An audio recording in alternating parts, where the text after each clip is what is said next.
کہ میں جس قوم سے خطاب کر رہا ہوں یہ ایسی قوم ہے جس کے 12 کبھی نہیں بچتے.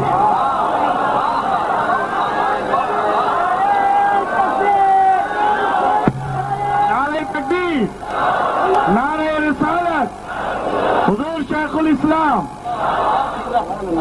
کبھی نہیں بچتے.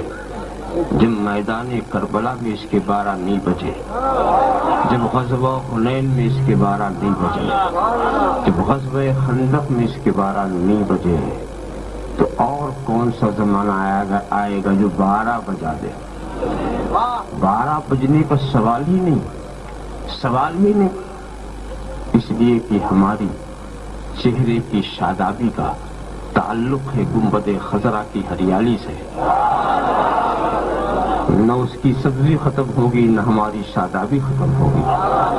ورنہ آپ دیکھیں مختلف انداز سے مسلمانوں کو جو کرچ کیا جا رہا ہے اس کو نظر میں آپ رکھیں. دوسری قوم ہوتی تو مٹ جاتی، مگر ہم تو مٹنے کے لیے پیدا ہی نہیں ہوئے. اور یہ صرف میرے خیال کو آپ نہ سمجھیں. دوسروں کے لیے 12 کا عدد کچھ بھی ہو. ایک قوم ایسی ہے جو 12 کے نام سے چڑھتی ہے، اس کے 12 بجتے ہیں. انتہا یہ ہے کہ 12 کا لفظ بھی اپنی زبان سے ادا کرنا اسے اچھا نہیں لگتا.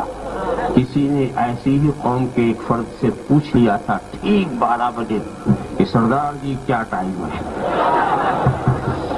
ٹھیک 12 بجے پوچھا تھا کیا ٹائم ہے تو برجستہ بولتا ہے 11:60 ہوئے. یہ نہیں کہا کہ 12 بج گئے.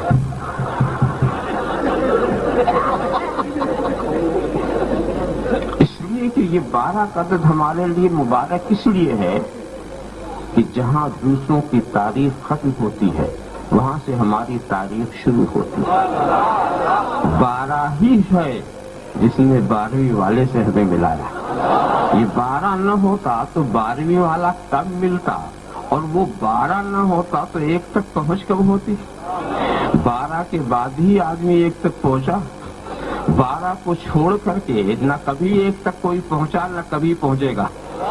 12 کو چھوڑ کر کے نہ کبھی کوئی، اور پھر 1 نے بھی کیا کیا، ادھر ادھر گھما کے پھر 12 ہی سے جا کے ملا دیا. ادھر ادھر گھما کر پھر 12. یہ بھی عجیب اتفاق کی بات ہے. میں پوچھتا رہتا ہوں، آج تک کسی نے جواب نہیں دیا. پوچھتا رہتا ہوں. یہی نہیں، یورپ میں بھی پوچھا، افریقہ میں بھی پوچھا، امریکہ میں پوچھا کہ بھئی یہ گھڑی جو بنانے والے لوگ ہیں انہوں نے یہ کیا طریقہ ہے کہ 1 سے شروع کر کے 12 پر بات ختم کر دی. جب رات دن میں 24 گھنٹے ہوتے ہیں تو 12 کے بعد 13 ہونا چاہیے، 13 کے بعد 14 ہونا چاہیے، 14 کے بعد 15 اور بعد جا کے 24 پر ختم ہونا چاہیے. انہوں نے 24 پر کیوں نہیں ختم کیا؟ اب انہیں نے سنی سے پوچھو.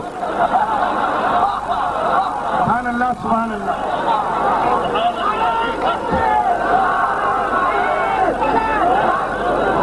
تو کبھی موقع ہو تو جاپان والوں سے، سوئٹزرلینڈ والوں سے، HMT والوں سے پوچھنا کہ 24 سے تمہیں کیا اختلاف ہے جو اتنا بچ رہے ہو. اللہم صلی علی سیدنا مولانا محمد کما تحب وترضى بأن تصلي عليه صلی اللہ تعالی وسلم صلاۃ و سلام علیک یا رسول اللہ.